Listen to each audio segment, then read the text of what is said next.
Mekanisme transaksi di pasar modal. Dalam mekanisme kerja bursa efek, terlebih dahulu suatu perusahaan yang masuk dalam bursa efek adalah perusahaan yang sudah go public. Berdasarkan Undang-Undang Nomor 8 Tahun 1995 tentang pasar modal, disebutkan bahwa transaksi bursa adalah kontrak yang dibuat oleh anggota bursa efek sesuai dengan persyaratan yang ditentukan oleh bursa efek mengenai jual beli efek, pinjam meminjam efek atau kontrak lain mengenai efek atau harga efek. Mekanisme perdagangan di pasar modal dilakukan di pasar perdana dan pasar sekunder yang dapat diuraikan sebagai berikut. Pasar perdana atau primary market adalah pasar di mana efek-efek diperdagangkan untuk pertama kalinya sebelum dicatatkan di bursa efek atau listing. Di pasar perdana, saham dan efek lainnya untuk pertama kalinya ditawarkan kepada investor oleh pihak penjamin emisi efek atau underwriter melalui perantara pedagang efek atau broker dealer yang bertindak sebagai agen penjual saham. Proses ini biasa disebut dengan go public atau penawaran umum perdana atau initial public offering atau IPO. Proses perdagangan pada pasar perdana. Pada umumnya, proses perdagangan saham dan obligasi pada pasar perdana dapat digambarkan sebagai berikut. Terdapat emiten, penjamin emisi, agen penjual, dan investor. Juga adanya dana dan efek. Penawaran perdana suatu saham atau obligasi suatu perusahaan kepada investor publik dilakukan melalui penjamin emisi dan agen penjual. Tata cara pemesanan saham atau obligasi seperti harga penawaran, jumlah saham yang ditawarkan, masa penawaran, dan informasi lain yang penting harus dipublikasikan di surat kabar berskala nasional dan juga dibagikan ke publik dalam bentuk prospektus.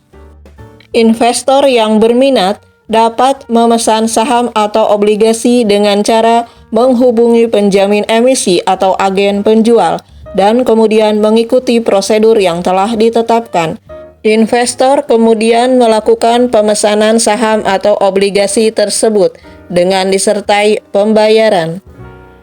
Penjamin emisi dan agen penjual kemudian mengumumkan hasil penawaran umum tersebut kepada investor yang telah melakukan pemesanan.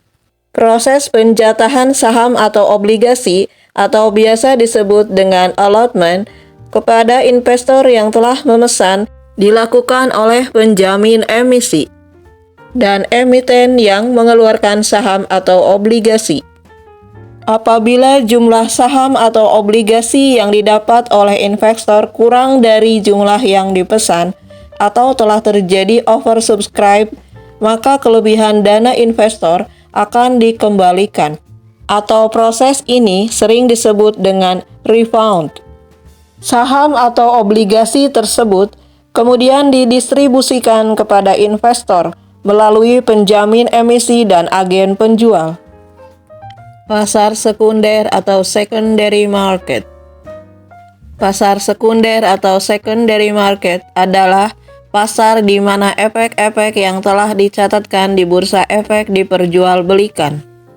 Pasar sekunder memberikan kesempatan kepada para investor untuk membeli atau menjual efek-efek yang tercatat di bursa setelah terlaksananya penawaran perdana. Di pasar sekunder atau secondary market, efek-efek diperdagangkan dari satu investor kepada investor lainnya. Proses perdagangan saham saat ini menggunakan skema perdagangan tanpa warkat atau lebih populer dengan sebutan scriptless trading. Artinya perdagangan saham tidak lagi mengenai saham secara fisik, melainkan hanya berupa catatan elektronik. Dan penyelesaian transaksi dilakukan dengan pemindah bukuan, yaitu debit atau kredit, atas posisi saham suatu rekening ke rekening lainnya.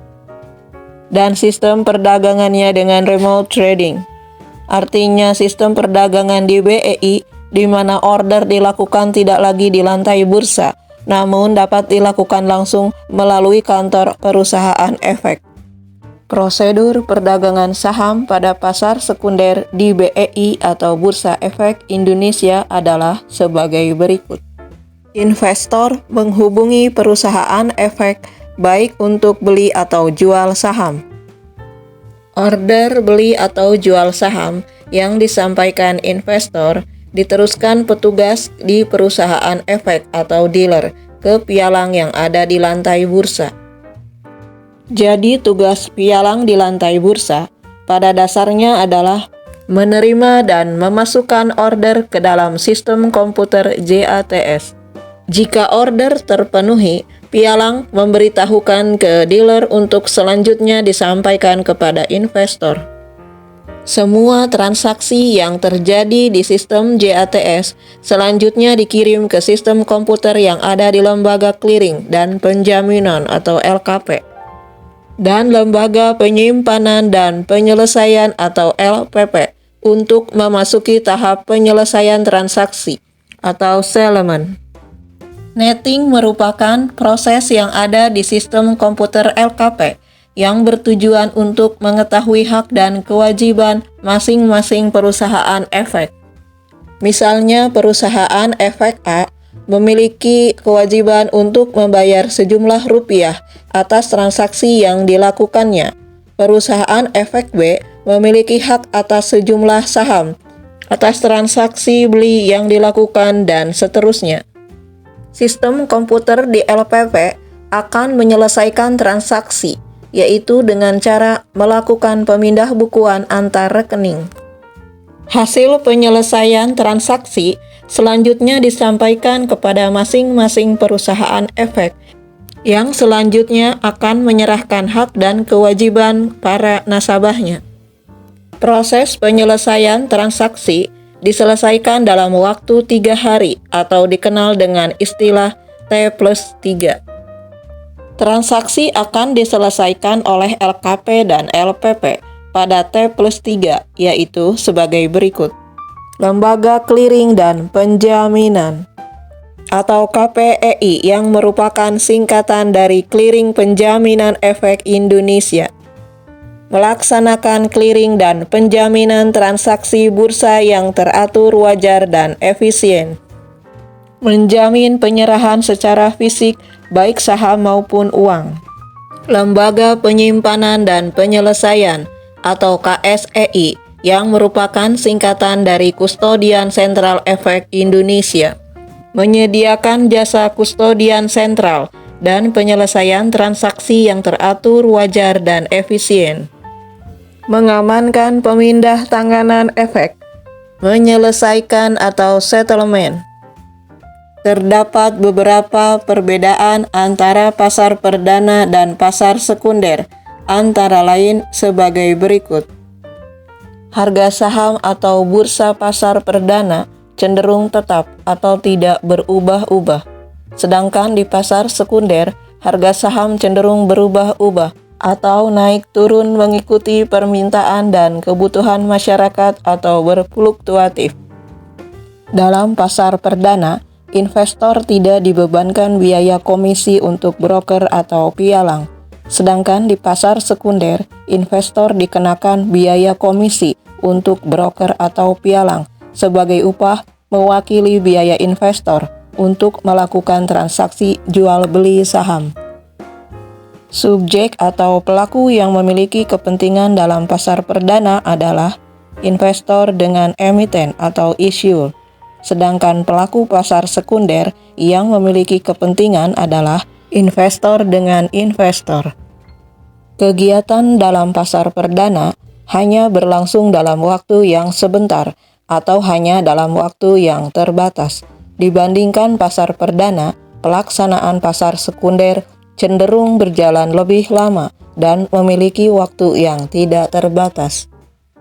Di dalam transaksi pasar perdana, hanya dapat berlangsung pembelian saham yang dapat dilakukan oleh investor, Sedangkan dalam transaksi pasar sekunder, terdapat transaksi jual beli saham yang dapat dilakukan oleh para investor.